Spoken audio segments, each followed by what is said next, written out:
Jesus não é apenas um profeta, nenhum rei sábio. Ele é a própria sabedoria, a palavra feita carne, a promessa encarnada. Evangelho segundo São Lucas, capítulo 11, versículos do 29 ao 32.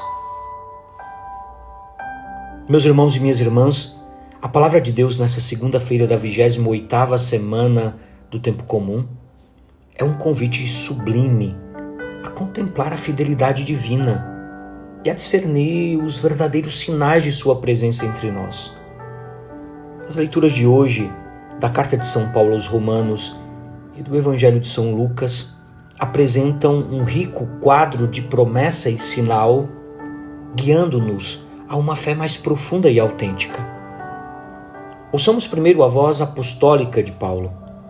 Ele se apresenta aos cristãos de Roma como servo de Cristo Jesus, chamado a ser apóstolo, separado para o Evangelho de Deus, que ele prometera outrora por seus profetas nas Sagradas Escrituras. Romanos capítulo 1, versículos 1 e 2. A palavra servo aqui é no grego doulos, que não significa apenas servo, mas tende a um significado de escravo. Não é um mero empregado, mas alguém que pertence inteiramente a um senhor, entregue em uma total dedicação. São Paulo encontra sua identidade e sua liberdade plena nessa submissão amorosa a Cristo. E o fundamento, o centro de sua missão é o Evangelho, essa boa nova que foi prometida, ou seja, anunciada previamente, garantida pela própria palavra de Deus ao longo da história de Israel.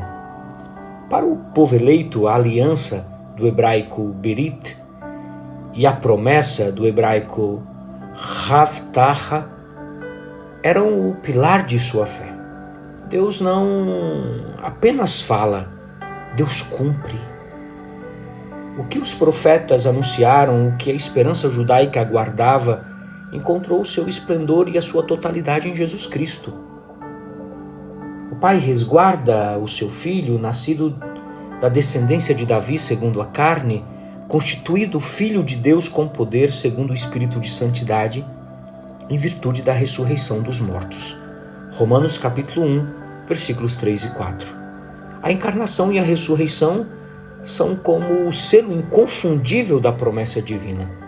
E é nesse mistério que se enraiza a nossa própria vocação, o nosso chamado, aquilo que nos lança e nos constitui amados por Deus, chamados a ser santos. Romanos capítulo 1, versículo 7. A graça do grego charis, que vimos já em outras reflexões, é esse dom imerecido que nos atrai para o coração de Deus. Meus irmãos e minhas irmãs, essa promessa provém do coração de nosso Senhor para nos despertar. Porém, essa promessa exige uma resposta de fé, uma capacidade de ver o invisível e de acolher o que transcende nossas expectativas. E aqui entra o Evangelho de São Lucas, que nos confronta com a tensão entre a promessa de Deus e a busca humana por sinais exteriores. Jesus afirma: essa geração é uma geração perversa, ela procura um sinal. São Lucas capítulo 11, versículo 29. A palavra grega para sinal é semeion, e a palavra para perversa é ponerá, que sugere uma maldade que se recusa a ver, uma cegueira espiritual.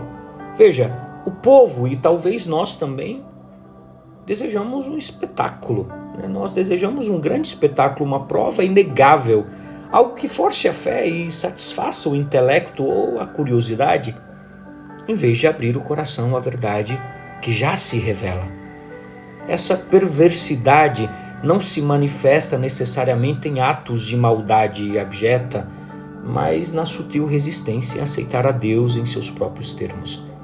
Meus irmãos e minhas irmãs, é a voz silenciosa dentro de nós que exige de Deus uma demonstração que se ajuste aos nossos planos, uma demonstração que se ajuste aos nossos planos e preconceitos, uma validação que acalme nossa insegurança, em vez de nos desafiar à conversão, à metanoia, à mudança de mente e coração. Queremos um Deus sobre a medida para o nosso ego, um sinal que não exija de nós a entrega confiante, mas que nos permita permanecer no conforto de nossas próprias expectativas. É a tentação de moldar o divino à imagem do humano, em vez de nos deixarmos moldar pela imagem divina. Jesus lhes oferece o sinal de Jonas, não o milagre de ter sido engolido pelo peixe, mas a pregação de Jonas, que chamou a conversão de Nínive, e que nós vimos as reflexões desses dias anteriores, e mais profundamente, o próprio Jonas ressuscitado do ventre da baleia, prefigurando sua própria morte e ressurreição. Ele é também maior do que Salomão, o texto nos diz, cuja sabedoria atraiu a rainha de Sabá. São Lucas capítulo 11, versículos 31 e 32. Jesus não é apenas um profeta, nem um rei sábio. Ele é a própria sabedoria, a palavra feita carne, a promessa encarnada. Santo Agostinho, em seus sermões, nos adverte contra essa busca insaciável por maravilhas, lembrando-nos que o maior milagre é a própria transformação do coração pela fé. Se queres ser um crente, crê e verás, porque a fé precede o entendimento. Se não creres, não verás. O sinal que Jesus nos dá não é para satisfazer nossa curiosidade, mas para nos chamar à conversão, para que nossos olhos se abram para a verdade de sua pessoa. O Catecismo da Santa Igreja, ecoando essa tradição, nos lembra que os milagres de Cristo não destinam a satisfazer a curiosidade dos homens, nem a alimentar os seus desejos de poder, mas a atestar a vinda do reino de Deus e a convidar à conversão. Então, nesse contexto, o verdadeiro sinal é o rosto do servo sofredor, do Cristo que se abaixa, que se faz vulnerável por amor. É em sua carne dilacerada, no mistério de seu esvaziamento total, que se revela a plenitude da promessa. Veja, o sinal não é um espetáculo grandioso nos céus, mas a humildade do pão e do vinho. É o sussurro da graça em nosso interior, a mão estendida ao necessitado. Ele não nos dá um sinal para nos convencer intelectualmente, mas para nos conquistar no mais íntimo de nosso ser, nos convidando a uma fé que se confia, que se entrega, que floresce na gratidão. Meus irmãos e minhas irmãs, a promessa de Deus se cumpriu em Jesus. Ele é a luz que ilumina as trevas da nossa incompreensão. O sinal que buscamos não está em prodígios que forçam a crença, mas na simplicidade do Evangelho, na entrega total do Filho de Deus, na Eucaristia, que é alimento e presença na comunidade que se ama. Por isso, que o nosso coração nessa liturgia de hoje seja como um campo fértil, pronto para acolher a semente da promessa divina, e que nossos olhos sejam abertos para reconhecer o Cristo, que é o sinal mais eloquente do amor de Deus em nós e do amor de Deus por nós. Não busquemos um outro sinal, pois Ele mesmo é o caminho, a verdade e a vida. Que a graça que São Paulo experimentou nos inunde, nos transformando em verdadeiros servos de Cristo Jesus, anunciadores da promessa cumprida e testemunhas do sinal eterno. Uma santa e abençoada segunda-feira para você e sua família. Que Deus te abençoe em nome do Pai, do Filho e do Espírito Santo. Amém. Paz e misericórdia.